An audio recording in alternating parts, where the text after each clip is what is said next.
Assalamualaikum warahmatullahi wabarakatuh. Nama saya Rizky Aditya dengan nomor NPM 25520023. Di sini saya akan mengerjakan tugas 15 bagian 2 ya, sekaligus tugas terakhir semester 1, gambar mesin dengan dosen pengampu mata kuliah Bapak Asroni STMT. Nah, seputar materi di tugas 15 bagian 2 ini tuh tentang driver constraint ya, di assembly. Untuk penjelasannya kita buka dulu bahannya di sini. Pakai assembly DP LCD 17 ya, yang kita pakai di video sebelumnya ya, yang di video 15 bagian 1. Nah, kita klik open. Nah, ini seperti yang sudah kita ketahui di video sebelumnya ya, di video 15 bagian 1, di assembly ini tuh terdapat interference ya, yang artinya itu tabrakan antara part ya, yaitu di sini ya, DP 1006 ini 1, terus 1071, dan yang ini 1004 1 ya. Itu bisa di view ya. Kita pakai all section view sini ya. Nilainya min biar potong. Oh, sorry. Ini 12. Oke, seperti ini. Satu aja ya. Ini terdapat. Nah, ini. Yang part yang ini tuh nabrak ini ya. Dia masuk ke dalam part yang berapa saya lupa ya. Yang 1007 ya. 1006 ini nabrak yang di 1007. Nah, dia masuk kan. Nah, terus yang bawah ini tuh nah ini juga yang 1006 ini tuh masuk ke 1000 apa ini ya, 1004. Nah yang ini, nah ini tuh masuk ke itu, lihat ini kan masuk tuh. Nah dia masuk ke sini ya, ya walaupun volumenya yang bawah ini nggak terlalu besar ya, di sekitar 200 mm ya, mm kubik. Nah itu tuh ya, tapi sangat berpengaruh ya, apalagi yang di sini ya, ini sekitar 1900 mm. Nah, kita kan bisa lihat di inspect ya. Terus analisis interference. Terus kita pilih yang ini, tiga part tadi ya, 3 sub assembly tadi. Klik oke. Nah, total 2 interference. Ini ini saya lupa ya, kita ubah ke unitnya, kita ubah ke milimeter dulu ya biar gampang lah. Inch itu kan ya sebenarnya standar, kebanyakan pakainya inch ya, cuman karena kita di Indonesia tuh dari kecil udah kebiasa dengan milimeter ya, saya enaknya pakai yang milimeter ini ya. Nah, jadi total interference atau tumbukan dari 3 set partnya itu ya sekitar 1900. Ya ini notasi ilmiah ya, udah saya jelasin di video sebelumnya ya. Ini kali 10 pangkat 3, jadi titik atau komanya itu geser 3 langkah ke kanan, jadi sekitar 1925 mm kubik. Untuk lihat lebih jelasnya itu bisa lihat di sini ya, part yang ini ya, yang untuk berukuran ini yang dimana. Nah, volumenya ya, ini volume yang ini yang masuk ke sini, dan ini volume dari yang ini ya, 1007 ke sini, yang merah bawah ini. Itu aja. Nah, untuk yang pertama-tama itu ya, kan ini temanya itu drive constraint ya, tapi pertama-tama itu perintahnya itu untuk apa ya, bagaimana sih menanggulangi ini ya, interference yang terjadi di assembly itu. Nah intinya ya gitulah, kita itu disuruh memperbaiki interference ya, ya mungkin dengan memberikan constraint atau ya mengubah sketch. Nah, ya seperti itu intinya, agar nggak ada jadinya interference lah. Nah, totalnya itu constraint ya, di sini constraintnya angel. Nah, untuk yang show preview ini itu matiin aja, soalnya kalau dipakai ini apa ya, bikin ngepek ya. Soalnya kita bakal undirected angel. Dari kan ini arahnya nyesuainya dari inventor ya. Jadi kalau kita pakai show preview, jadi nanti previewnya itu ya bisa kebalik-balik arahnya, jadi nggak sesuai apa yang kita mau gitu. Untuk pertama-tama itu ini ya, yang berapa ini saya lupa lagi tadi ya. Salah, saya apply dulu ya. Nah ini 1006, 1004, dan 1004 ini ya. 1004 dengan 1007 ya 1007 nya panjang sendiri ini ya. Oke, dapat. Ini 1004 dengan 1007 yang bagian sini ya. Nah ini tuh untuk anjurnya tuh minus 90 derajat. Jadi minus 90 derajat ini tuh minus yang ya gimana ya, saya juga berlawanan arah jarum jam. Kalau jam kan putarnya ke sini ya, kalau dari sudut pandang saya. Nah kalau minus itu berarti ngarahnya ke sana ya, 90 derajat. 90 derajat itu kan lurus ya nanti, karena ini kan masalahnya ini nggak pas ya, agak miring jadinya motong nih. Jadi masuk lah bertabrakan dengan yang bawah ini yang panjang ini. Jadi kalau kita 90 derajat ke berlawanan arah jam berarti dia tegak lurus ke atas. Ya kita langsung apply aja ya, seperti ini. Dia otomatis akan tegak lurus ya. Nah itu ya. Untuk selanjutnya kita langsung lanjut saja ya di bagian sini 1007 dengan 1006 ya. Untuk yang tulisan utamanya ini 1006 yang ini, dan tulisan keduanya yang ini juga sama 90 derajat, minus 90 derajat ya, sorry 90. Ini karena dimulai dari yang sini ya, nanti yang berubahnya 1006 ya, karena ini kan udah tegak lurus ke atas ya, berlawanan jarum jam dari yang tadi ya sama dengan 1004. Jadi yang gerak yang ini yang 1006 atau apa ini namanya, saya lupa tadi. Ya bu, answer bukan ini buat lengan rotor atau apa ya, saya lupa intinya kayak gitu. Lengan ini tuh ya biasanya ada di robot-robot ya, biasanya pakai. Nah untuk ukurannya 990, nah kita klik OK.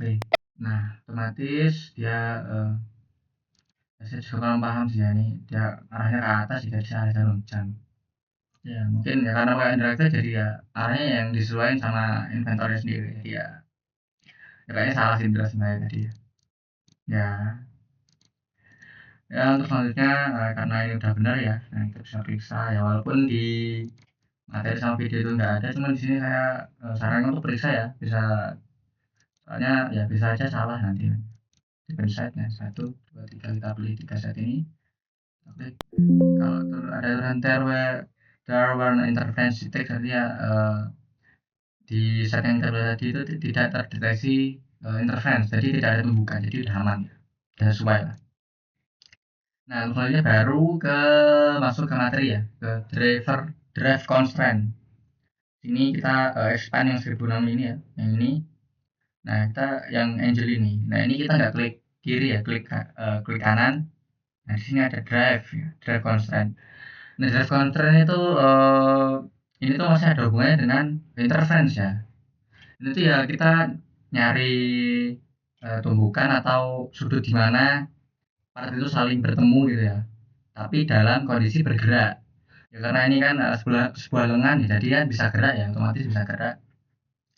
Jadi kalau di drive constraint ini kan kalau analis interference ini kan kita cuman nyari tahu di apa tubrukan terjadi itu di mana ya, interference yang terjadi itu di mana, tapi dalam kondisi benda ini tuh atau assembly ini tuh diam ya, jadi ya nggak signifikan. Nah kalau ke drive constraint ini tuh lebih signifikan bagaimana benda ini gerak. Nah ini kan ada start ada end, nah di sudut keberapa atau dalam kondisi apa kan gerak ini tuh akan bertubrukan ya.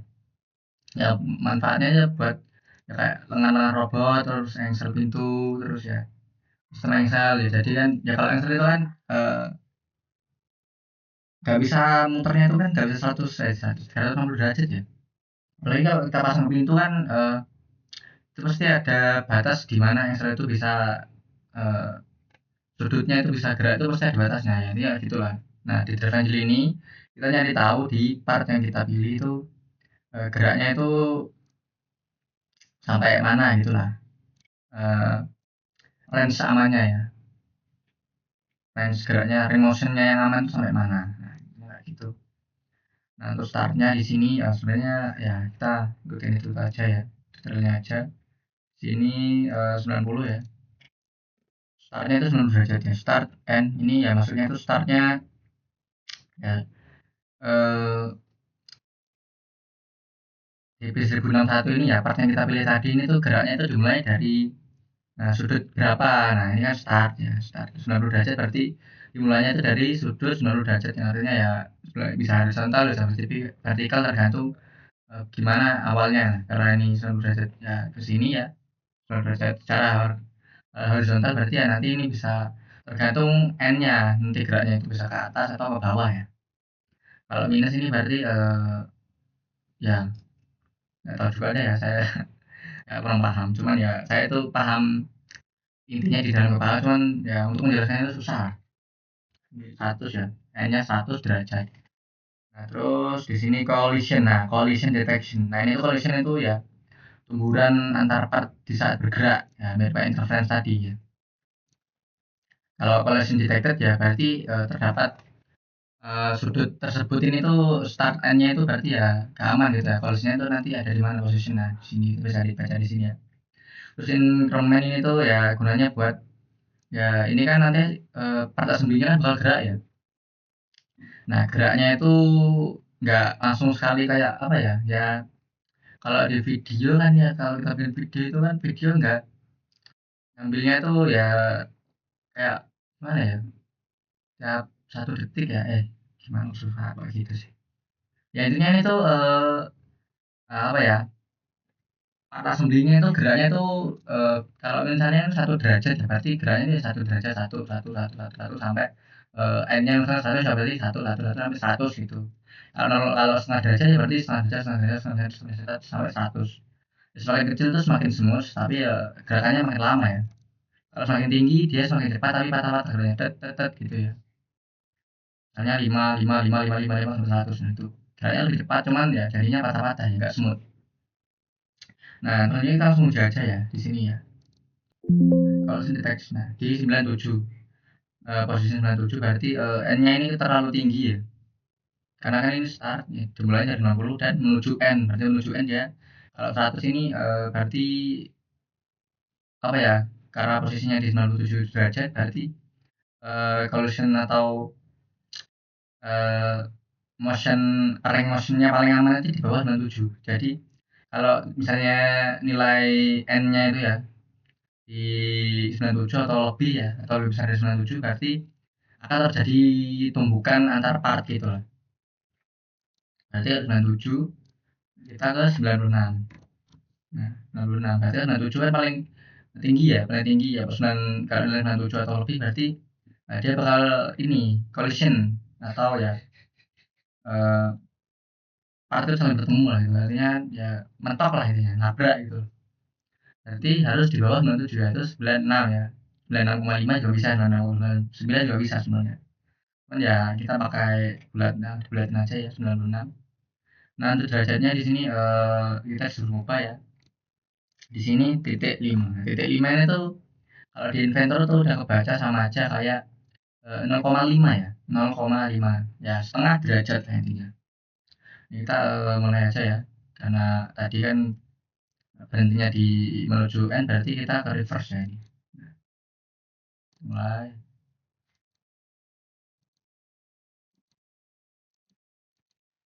Oh, sebentar. Kayaknya ada yang salah ya. Oh, ini repetisinya lupa saya rubah ya. Ini harusnya start and start.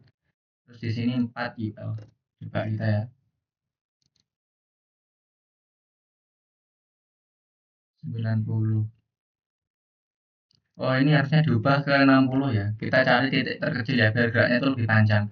Karena kan 96. Kalau misalnya masih ke 90 tadi, dia geraknya itu pendek jadi kita nggak tahu eh, start start paling kecil itu di mana ya. Maksudnya itu derajat buat memulai pergerakan paling aman itu dari mana gitu ya. Kalau misalnya ya paling aman dari 45 ya paling berarti startnya itu bisa paling kecil di 45 ya. Kalau bisa dari 0 derajat ya pakai 0 derajat gitu. Ya, tahu ke 60 ya. Oh, di collision detection. Nah, berarti kita lihat di position. Nah, posisinya di sekitar 01,5. Nah, berarti starter kecil ya atau dalam artian eh, pergerakan dari part ini tuh mulainya paling kecil di 61,5 ya, atau di atasnya lah, di 62. Jadi paling kecil itu 61,5. Kalau kita pakainya 61,5 ya dia bakal bertubrukan lah intinya, saling bertemu ya, atau ya bentrok ya, tubruk lah. Kita ubah karena ini posisi 61,5, jadi kita ubah ke 62. Ya 61,6 juga bisa, cuman kita bulatin aja ya biar gampang lah, 62. Nah terus repetition itu apa? Repetition itu banyaknya gerakan ya. Ya kalau ya start and start ini itu maksudnya, kalau start and ini berarti dia apa ya, dia start, dia tuh ini tuh mirip apa ya, kalau di programming ya itu saya pernah belajar, itu mirip apa yang ngulangi gerakan ya. Start and start ini berarti itu kayak kita mulai, kita gerak menuju selesai. Nah dari selesai itu kita langsung mulai start lagi ya, jadi dari N ini tuh kehitungnya start ya. Jadi apa ya, kalau di lampu kelap-kelip itu start and start, jadi misalnya hijau kuning biru. Nah kalau pakai settingan start and start itu berarti hijau kuning biru. Nah habis dari kuning biru, nah dari biru itu kita mulai start lagi, biru kuning hijau, hijau kuning biru, jadi bolak-balik ya. Nah kalau pakai start and dia itu cuman hijau kuning biru, hijau kuning biru, hijau kuning biru. Nah intinya kayak gitu ya analoginya tuh ya, soalnya repetition ya mirip-mirip sih dengan programming ya, dikit-dikit. Nah ini 4UL itu maksudnya apa? 4UL itu ya banyaknya repetisi, banyaknya gerakan berapa kali. Nah ini kan pakainya UL ya, unitless, dia kan nggak punya satuan ya, jadi yang 4UL berarti 4 kali repetisi. Nah ini kayak gitu. Nah terus kita ya coba lagi, 1, 2, 3, 4. Nah 4 kali repetisi dan nggak ditemukan collision, berarti ya titik start paling kecil di 62 dan titik akhir dari gerakan sudut ya, sudut akhir dari gerakan part ini itu di 96 derajat. Nah kayak gitu. Nah kita klik oke. Sebenarnya saya di sini ya mau uji sedikit lagi ya. Ya walaupun di materi sama video itu sebenarnya di sini udah selesai. Cuman saya di sini mau eksperimen sendiri ya. Saya mau ngasih constraint di ini dengan ini. Ya, karena ini kan ya mirip-mirip kayak tadi ya, udah ada constraintnya. Jadi saya mau coba sendiri lah. Ke assembly kita bisa kasih constraint manual di DP 1 ya, versi 1 ini. Nah, di sini kan nggak ada itunya ya, nggak ada constraintnya. Jadi kita bisa kasih constraint secara manual ya, buat ngetes. Ya, nggak usah lah, nggak nyala ya. Ya udah cukup sekian aja lah intinya. Ya ini drive constraint itu ya, fungsinya buat nyari seberapa banyak sudut lah. Jadi ya kalau misalnya engsel ya, engsel dimulai dari 0 derajat.